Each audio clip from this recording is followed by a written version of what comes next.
ఆంధ్రప్రదేశ్ రాజకీయాలు బయట రాష్ట్రాల వ్యక్తులు శాసిస్తున్నారా ఈ రాజకీయాల్ని?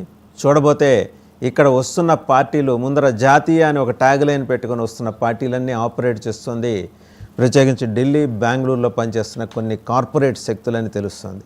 డీప్గా ఇన్వెస్టిగేట్ చేస్తే, అలాగే ఆ ఇన్వెస్టిగేషన్స్ నుంచి వచ్చిన అబ్జర్వేషన్స్ని అనలైజ్ చేస్తే తెలుస్తున్న పరిస్థితి ఏంటంటే, కొందరు ఐటీ ప్రొఫెషనల్స్, కొన్ని కార్పొరేట్ శక్తులు ఈ కొత్త పార్టీల వెనక ఉండి కథ నడిపిస్తున్నాయని తెలుస్తుంది. మొత్తానికి జాతీయ పేరుతో ఆల్రెడీ ఒక పార్టీ ఎంట్రీ ఇచ్చింది. అలాగే జేడీ లక్ష్మణ్ గారు ఆయన ఇండిపెండెంట్గా పెట్టుకున్నారు, నేషనల్ అనే ముందర ట్యాగ్ లైన్ తోటి. త్వరలో జాతీయ తెలుగుదేశం పార్టీ కూడా ఆంధ్రప్రదేశ్లో ఆవిర్భవించబోతోంది. ఆల్రెడీ ఇటువంటి ప్రయోగాలు కొత్తవి కాదు, పాతవే. కానీ ఈ ఎన్నికల్లో మాత్రం చాలా కొత్త రోల్ అవి డిఫైన్ చేయబోతున్నాయి. ఆ పార్టీలన్నీ మధ్యతరగతిలో కొన్ని సెక్షన్స్ని టార్గెట్ చేసుకొని మరి ఈ పార్టీలు ఎంట్రీ ఇవ్వటం అనేది ఈ డెసిసివ్ మ్యాండేట్ని తీవ్రంగా ప్రభావితం చేసి మ్యాండేట్ని అనేది అర్థమవుతున్న విషయం. ఎనలిస్టులు కూడా ఒకంత ఆశ్చర్య. శివరాం ప్రసాద్ అలాగే సీనియర్ ఈ జాతీయ మీది ఎలాగో జాతీయ పార్టీ ఇదివరకే అయిపోయింది, వాళ్ళు కొత్తగా ఏం కాదు. కానీ కొత్తగా ఎంట్రీ ఇస్తున్న జాతీయ పార్టీ వెనుక కొన్ని కార్పొరేట్ శక్తులు ప్రత్యేకించి ఢిల్లీ డ్రైవ్ చేస్తున్నాయి. మధ్యతరగతి మ్యాండేట్గా తీర్చిదిద్దాలని ఒక ప్రయత్నం చేస్తున్నాయి. ఖచ్చితంగా దీని వెనకాల పెద్ద కాన్స్పిరసీ అయితే ఉంది. మీరు ఎలా చూస్తున్నారు వీటిని? నమస్కారం మీకు ప్యానల్ మిత్రులకి నమస్కారం.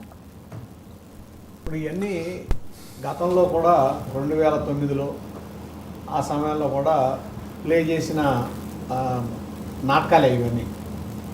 ఎందుకంటే ఒక పార్టీని దెబ్బ కొడటానికో లేకపోతే ఒక పార్టీకి సహాయం చేయడం కోసం వేరు విధాలుగా వస్తున్నాయి. అట్లాగే ఇది కూడా వచ్చినట్టు మనం లెక్కేసుకోవచ్చు.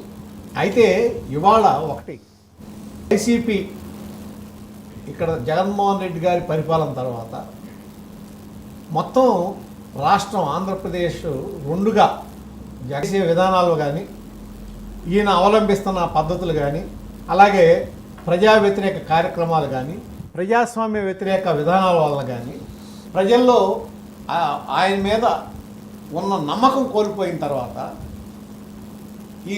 ఈ రాష్ట్రాన్ని రక్షించాలి, ప్రజాస్వామ్యాన్ని తిరిగి ప్రతిష్ఠించాలి, ఒక పద్ధతిగా రాష్ట్రంలో పరిపాలన జరగాలనే వ్యక్తులందరూ కూడా ఒక పక్కకు వచ్చేసిన పరిస్థితి చూసిన తర్వాత ఇవాళ వేరు ముక్కలు వచ్చి మేము జాతీయ పార్టీ అనండి లేకపోతే ప్రాంతీయ పార్టీ అనండి, వేరుగా వచ్చిన కులాలు, మతాలు, వీటికి ప్రాంతీయ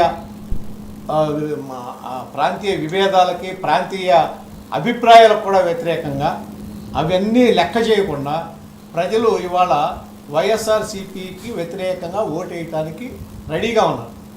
కాబట్టి ఇవాళ ఈ వచ్చిన పార్టీలు, పెట్టబోయే పార్టీలు, పెట్టిన పార్టీలు, ఇంకా ఏదన్నా రాకపోయినా కార్పొరేట్ సెక్టర్లు నడిపించే పార్టీలైనా ప్రభావం చూపలేవనేది నా ఉద్దేశం. ఎందుకంటే ఆల్రెడీ ప్రజలు డిసైడ్ అయిపోయి ఉన్నారు.